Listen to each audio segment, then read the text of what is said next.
Baik, Pak Anggoro, kalau kita melihat tren PHK yang masih terus terjadi belakangan ini, terutama untuk di sektor manufaktur.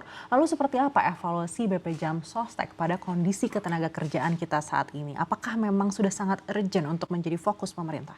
Ya, kalau kita lihat bagaimana PHK, tentu kalau bicara mengenai perlindungan jaminan sosial tenaga kerjaan, BPJS tenaga kerjaan, kita melihatnya adalah bagaimana kita pastikan mereka dapat santunannya, perlindungannya. Karena untuk PHK itu yang pasti mereka dapatkan adalah jaminan hari tua, JHT, dan juga jaminan kehilangan pekerjaan atau JKP. Nah, inilah yang kita selalu pastikan kepada para pengusaha untuk memastikan pegawainya terdaftar, terlindungi. Sampai dengan saat ini yang sudah mendapatkan santunan JKP di tahun ini adalah 37.000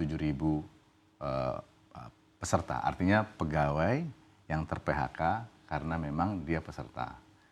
Tetapi kalau tadi dengar data tadi ada 64.000, berarti ada sisanya lagi yang terdata di Kementerian Tenaga Kerja, Kemenaker, belum menerima JKP. Nah, ini bisa jadi diantaranya ada yang mungkin belum terdaftar atau belum eligible JKP.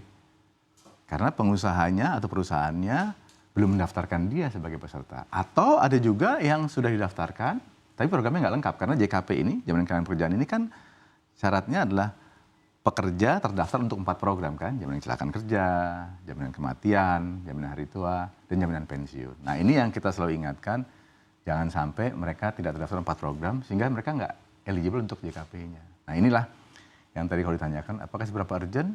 Menjadi urgent kalau pengusaha tidak mendaftarkannya. Tetapi kalau mereka mendaftarkannya, tentu saja pekerja akan mendapatkan manfaat dari JKP dan juga JHT, tentu saja JHT ya. Baik, berdasarkan klaimnya sendiri Pak Anggoro, apakah memang ada kenaikan yang cukup signifikan? Apalagi kita sudah di akhir tahun 2024 kalau dibandingkan dengan tahun sebelumnya atau mungkin dibandingkan dengan awal tahun? Ya, kalau kita lihat dari tahun ke tahun itu ada kenaikan kurang lebih 13% yang mendapatkan JKP. Ini bisa dilihat sebagai peserta yang sudah terdaftar itu semakin banyak yang terdaftar atau bisa dilihat sebagai PHK yang meningkat. Tetapi kalau kita lebih fokus melihatnya pada kita berdasarkan data PHK dari Kementerian Tenaga Kerja, kita pastikan bahwa sejumlah itulah yang harus kita pastikan mereka bisa menerima JKP dan juga JHT tentunya. Itu yang kita lihat. Sampai dengan saat ini dari 37.000 yang pekerja ter-PHK tadi itu, nominal yang sudah kita bayarkan itu 264 miliar rupiah. Gitu. Jadi semoga saja tadi yang data tadi 64.000 itu sekarang dalam proses pendataan di Kementerian Tenaga Kerja dan juga nanti masuk ke kita akan proses. Jadi mudah-mudahan sisanya itu dalam proses. Jangan sampai sisanya itu tidak eligible, kan kasihan mereka ya kalau tidak eligible. Baik, data tersebut tentu keluar karena kerja keras dari BP Jam Sostek atau BPJS Ketenagakerjaan juga begitu Pak Anggoro. Tapi boleh disampaikan mungkin ke pemirsa, evaluasi dari Bapak sendiri sebagai pemimpin, itu seperti apa kinerja dari BPJS Ketenagakerjaan selama 9 bulan pertama tahun ini, serta target hingga akhir 2024? Oh baik, kami melihat sampai dengan November ini pertumbuhan kinerjanya positif. Jadi kalau kita lihat sekarang hari ini peserta atau TK aktifnya adalah 41 juta, tepatnya 41,2 juta. Dana pekerja yang kita kelola, kita sebut dana jaminan sosial itu adalah 781 triliun rupiah. Naik 13% dari tahun sebelumnya.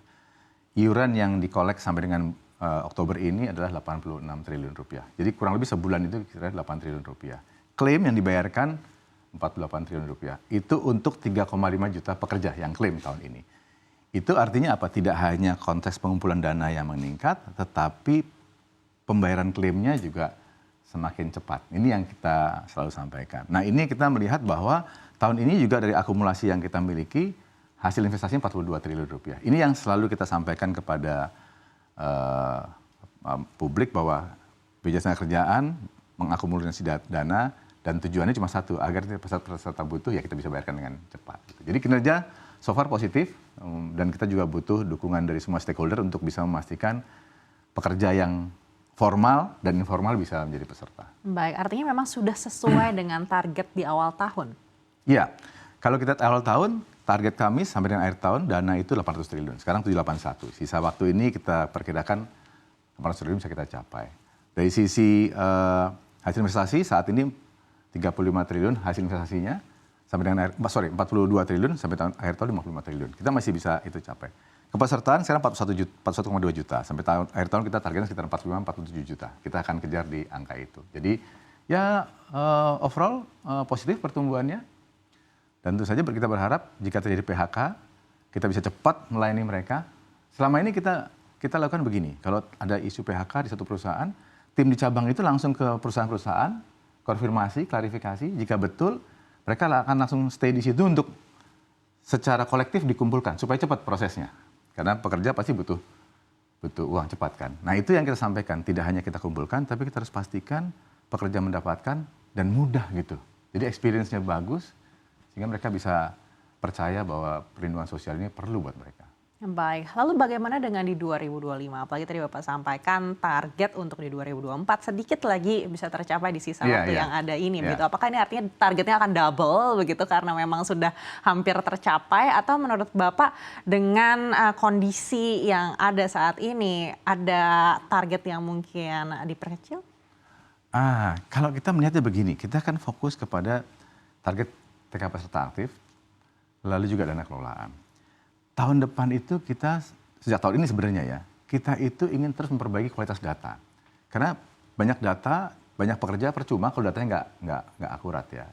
Kenapa? Karena kita sudah melakukan digitalisasi di layanan, juga di onboarding prosesnya. Pendaftaran juga pakai onboarding, pakai biometrik. Dan kita merasakan bahwa sekarang ini data kita itu juga terintegrasi dengan banyak instansi, karena juga dimanfaatkan oleh instansi lain. Jadi paling tidak tahun depan itu data yang semakin besar ini, kualitasnya semakin bagus, dan instansi yang menggunakan itu, termasuk kita juga, itu bisa sama-sama menggunakannya untuk strategi ketenagakerjaan nasional. Apapun yang terkait ketenagakerjaan, harusnya datanya lebih bagus, lebih akurat.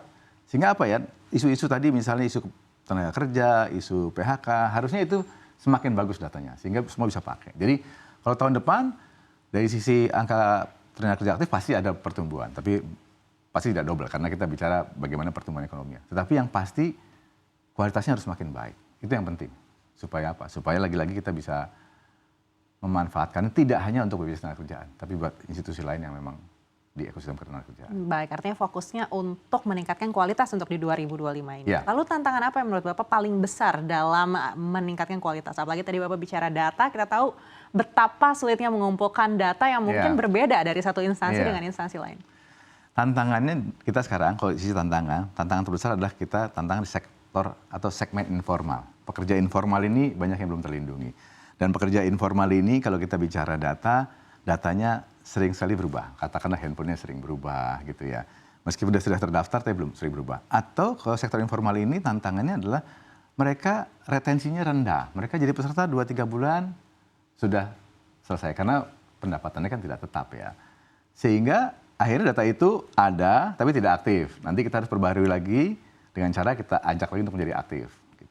Atau ya tetap aktif tapi datanya nggak valid. Jadi memang dengan aplikasi Jam Sostek Mobile kita selalu berusaha memastikan ke mereka bahwa mereka tetap terkonek dan kita selalu ingatkan untuk aktivasi data. Untuk mereka juga sebenarnya, kalau nanti klaim jadi lebih mudah. Baik. Tantangan itu. Baik, lalu strateginya seperti apa yang mungkin disiapkan untuk di 2025 ini agar bisa meningkatkan kualitas? Ya, pasti onboarding proses harus benar. Karena garbage in, garbage out. Jadi waktu proses masuknya data, pekerja mendaftar, kita pastikan beberapa elemen mandatori data itu harus terisi dengan baik. Baik di aplikasi maupun ke cabang-cabang. Kedisiplinan tim di cabang untuk menginput data dengan benar, katakanlah nama ibu kandung yang benar gitu, itu jadi penting. Nomor handphone yang benar itu jadi penting.